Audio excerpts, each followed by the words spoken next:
Giza, Egypt, 1928. A professor of archaeology and his daughter arrive at the excavation site. The local foreman, overwhelmed by a storm of positive emotions, shows the discovery to the chief, a round plate with lots of hieroglyphs never seen before. While the professor's daughter admires the found medallion with the symbol of Ra, the workers lift a huge hula hoop with the same symbols as on the discovered plate. The professor is amazed at the finding, which resembles some kind of high-tech device of enormous size. 66 years later, the professor's now elderly daughter comes to a symposium on ancient Egypt. Dr. Daniel Jackson presents in front of the scholarly community. He furiously tries to prove that the Great Pyramid was built long before the 4th dynasty of the Pharaohs. However, the entire audience is outraged by such claims. Well, who do you think built the pyramids? I don't have any idea who built them. Men from Atlantis? Or Martians, perhaps? His theory is perceived by the audience as nonsense, and the audience hurriedly leaves the presentation. Upon leaving the building, he is approached by an unknown man who asks him to follow him to the car. That very Catherine Langford, the professor's daughter, is already waiting for Daniel in the car. She is already aware of all the details of Dr. Daniel's life from the detailed dossier. The woman offers the guy a job to decipher ancient Egyptian writings. Daniel tries to refuse, but Catherine convinces him to think about the offer. I'm gonna go. Go where? I mean, you've just been evicted from your apartment. Your grants have run out. Everything you own are in those 2 bags. Want to prove that your theories are right? This is your chance. Sometime later, 2 military men come to the retired Colonel Jonathan O'Neill. The man is heartbroken over the death of his son, who accidentally wounded himself when playing with a gun. The military men report to O'Neill that he has been reinstated to duty. The next day, Daniel arrives at the Military Research Center, which is organized in a former nuclear missile silo. He is met by a group of scientists who showed the doctor the plate found 66 years ago in Giza. Amazed by what the doctor sees, he has explained that the plate depicts hitherto unseen hieroglyphs. Those aren't hieroglyphics. Might be some form of hieratic or maybe cuneiform. Daniel's task is to decipher their meaning. As a professor of archaeology, he immediately finds inaccuracies in the interpretation of some of the inscriptions. Well, this should read, 1,000,000 years into the sky is Ra, sun god, sealed and buried for all time. It's not door to heaven. It is Stargate. Now he understands why the military is interested in 5,000-year-old Egyptian tablets. But the colonel enters and corrects the scientist, saying that the analysis showed the age of the discovery to be 10,000 years. This figure 10,000 is ludicrous. I mean, Egyptian culture didn't even exist. We know, but the sonic and radiocarbon tests are conclusive. The colonel is appointed head of the project, and all information from this moment has become classified, and literally every decision must be coordinated with the colonel. Well, these are cover stones. Was there a tomb underneath? No. Something a lot more interesting. Excuse me. This information has become classified. 2 weeks later, Daniel is still unsuccessfully trying to unravel the meaning of the unknown symbols. They lack a logical sequence, and the writing itself does not resemble any known ancient language. However, when he goes to get an extra cup of coffee in the middle of the night, he notices an image of the Orion constellation on the guard's newspaper. Shamelessly snatching the newspaper sheet from the military man,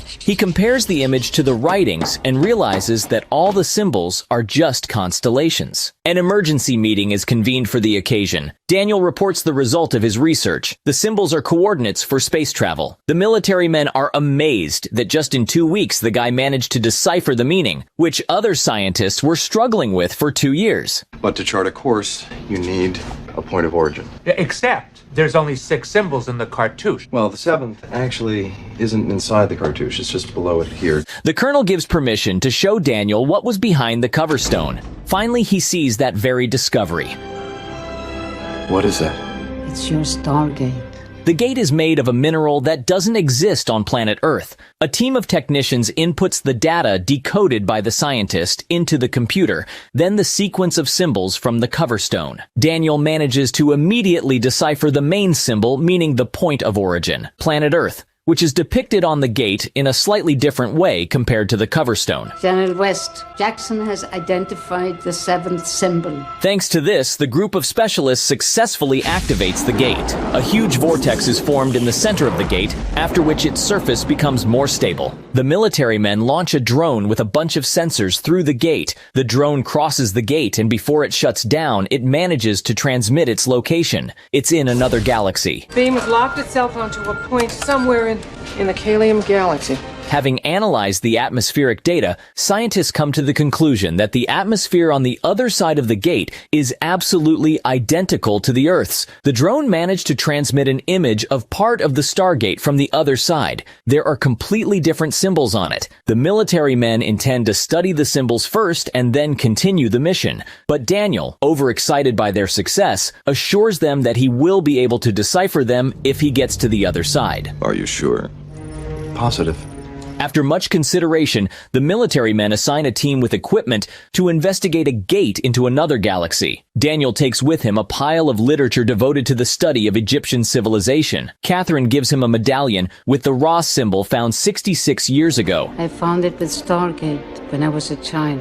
It has brought me luck. You can bring it back to me. The technicians launch the gate, and the group with all the equipment goes through the portal. After the teleportation, people get covered in hoarfrost. Upon recovering from disorientation, the group walks through an ancient corridor and finds themselves in the middle of the desert on an unknown planet. The structure where the gate is located on this planet is an exact replica of the Great Pyramid of Giza. While the military men gather data about the area, Daniel circles around the structure looking for information. The colonel commands everyone to wrap up and head back to Earth. Wrap this up, get everybody back inside. I want all you people back through the Stargate within the hour.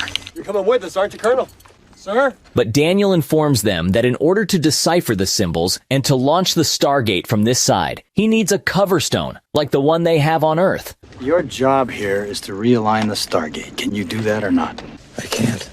You can't or you won't. I can decipher the symbols on the Stargate, but I need an order of alignment. Now, those coordinates were marked on tablets back on Earth, and there must be something like that here. I just need to find it.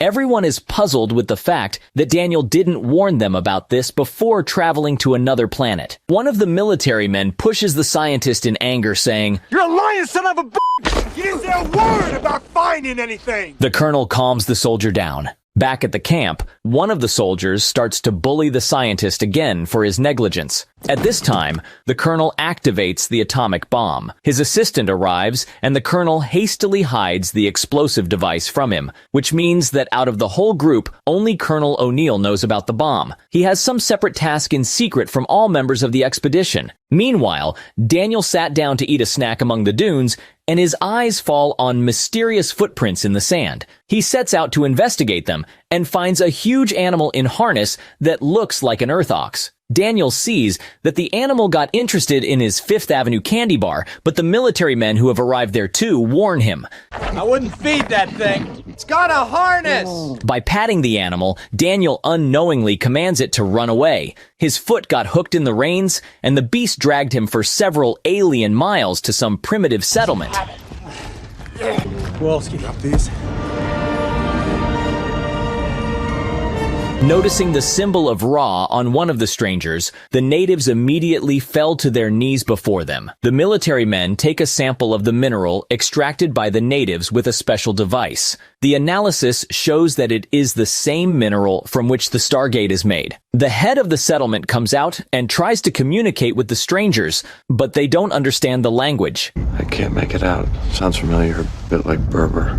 The natives greet strangers with a drink. In return, Daniel treats the leader to the Fifth Avenue candy bar. Delighted by the taste of the bar, the elder invites the strangers into the town. In the middle of the town hangs the symbol of Ra, whom all the inhabitants worship as the only god. The colonel realizes to what they owe such a warm welcome. A strong sandstorm begins, and all the inhabitants hide in their homes. The remaining military men back in the camp try to contact the colonel by radio, but the natural disaster creates strong radio interference, so they have to take shelter in the pyramid. In the evening, the locals feed the strangers with local delicacies. The colonel suggests that since they have one Egyptian symbol, they may know the Egyptian writing. Daniel tries to write his question in the sand, but the elder erases the hieroglyph in fear and in panic orders everyone to turn away. What the hell's going on? It seems like writing is forbidden to them. He orders the women to take Daniel away. They wash the guy in the tent, after which the girl he liked earlier walks in.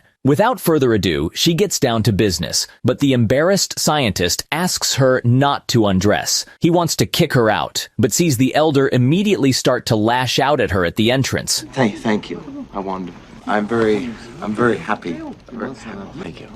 Then he tries to just socialize with the local hottie. He learns that her name is Shauri. He again attempts to communicate by writing. Despite the fact that she is obviously frightened by the forbidden writing, the girl eventually writes back a symbol representing the planet Earth. The scientist asks her to take him to the place where she saw this symbol. Meanwhile, the soldiers in the pyramid unsuccessfully try to contact their colleagues in the settlement. A giant starship, which caused that sandstorm and radio interference, appears above the pyramid. It covers the structure like a dome. All the military men inside are attacked by an unknown creature with advanced plasma weapons. The creature is clad in technological armor reminiscent of an Egyptian deity. The girl takes Daniel to a cave inscribed with ancient Egyptian hieroglyphs. Her pronunciation of all the hieroglyphs differs significantly from what Daniel knows. This is actually why he didn't understand their language. Necheru?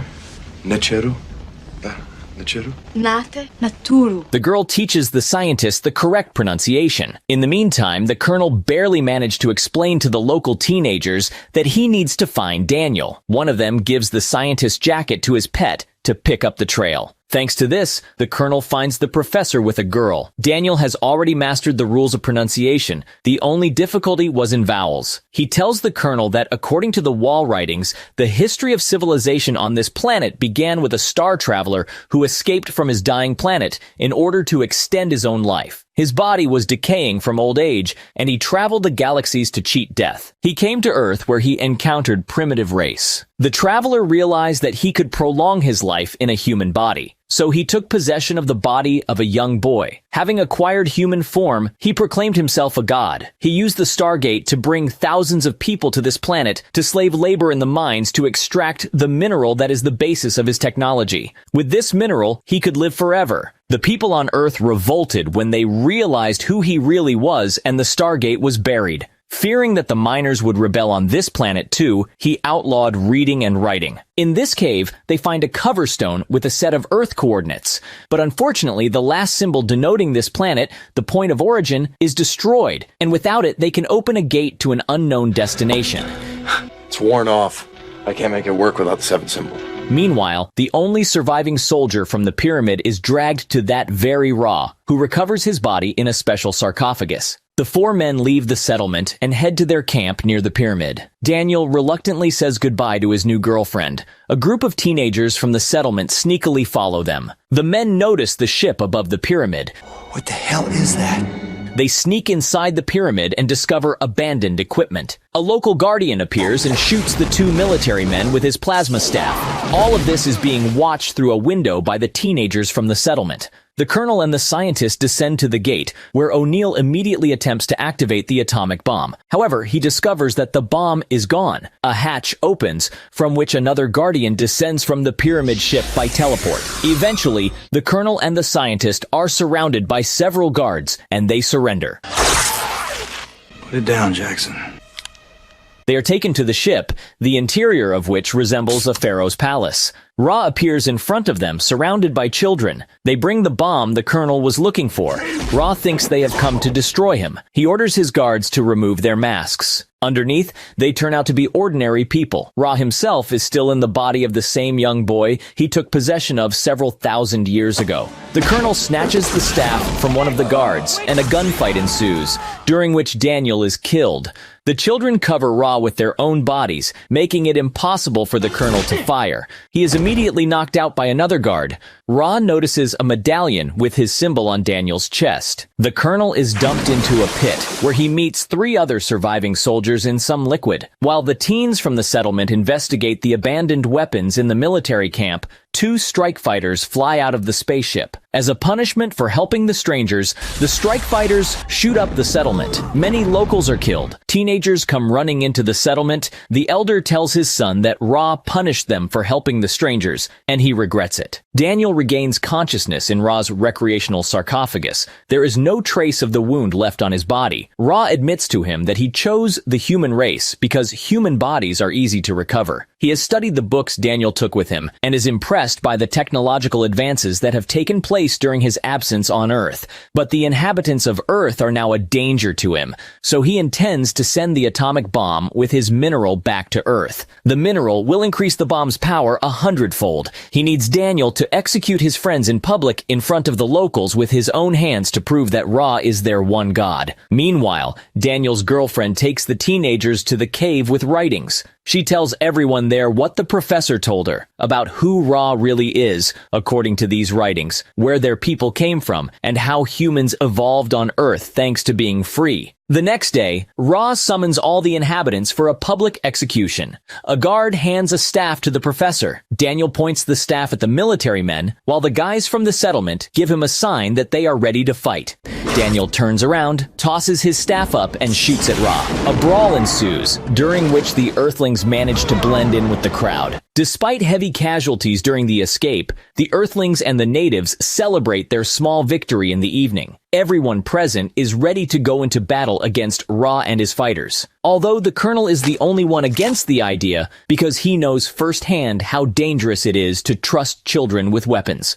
Why don't you just tell him everything? Why don't you tell him about the bomb? What's he talking about? The Colonel admits that his mission was to send the group back to Earth, but to stay on this planet and destroy the Stargate on this side if he sees any danger. Well, your bomb is his now.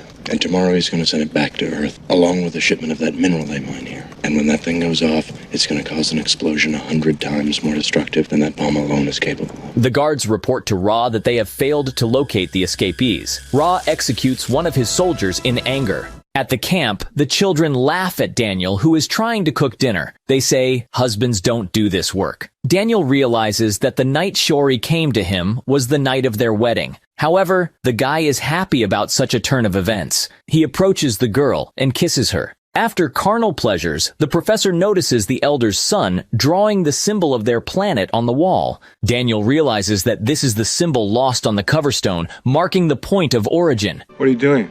I found it. What are you talking about? The 7th symbol.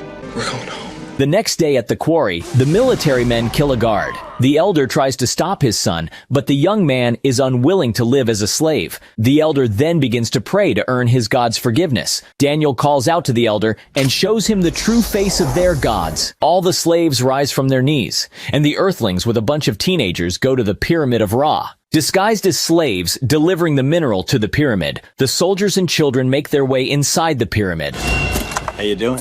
where a firefight ensues. The gate to the pyramid slams shut, and some of the attackers are left outside under fire from the stormtroopers. Ra orders his fighter to immediately send a bomb to Earth. At this time, the Colonel activates the bomb to finish his mission. I thought we agreed to dismantle the gate on the other side. And you will. That's your job now. I'm gonna stay here, make sure this goes off. One of the guards injures Shari. Meanwhile, a portal to the ship opens. Daniel takes his beloved and jumps into the portal, while the guard who opened it appears in Professor's place and attacks the Colonel. Daniel furtively brings his spouse to Ra's sarcophagus. While the Colonel gets a hard beating from the guard, Daniel manages to heal his spouse. Trying to get away from the ship, he runs to the portal where Ra finds him and begins to fry his brains to a crisp with the help of a microwave built into his arm. In the meantime, during the fight with the Guardian, the Colonel activates the portal with the device on his opponent's arm. Give my regards to King Tut, asshole. The portal cuts off the Guardian's head, and Daniel with his wife goes down into the pyramid. They have lost a lot of time because of the fight, and O'Neill tries to disable the detonator timer. But apparently Ra has made his own changes to the device, and the deactivator doesn't work. At this time, the remaining military men and children are taken at gunpoint by stormtroopers. But the Elder appears on the horizon with the rest of inhabitants. They rush at the enslavers with grub axes and sticks. At the sight of this, Ra realizes that his authority is finally undermined and the situation on Earth repeats itself on this planet. So he packs up his belongings and hastily leaves the long-occupied place. The colonel and the scientist are puzzled over how to deactivate the bomb. They come up with an idea to teleport it to Ra's ship, which at that moment has so conveniently left the atmosphere of the planet. With the help of the remote control on the dead Guardian's arm, they successfully carry out their plan. At the sight of the bomb aboard, Ra manages to take his true form before the death. The colonel and the rest of the soldiers say goodbye to Daniel, who has decided to stay on this planet with his wife. He asks O'Neill to give the medallion to Catherine. Tell Catherine this brought me luck. I will. The friends say their goodbyes and all the military men return to Earth. This was my recap of the Stargate movie. Once upon a time, as a child, I was very strongly impressed by it, so I couldn't help but share this masterpiece with you, my dear friends. You can always find the title and detailed information about the movie in the video description.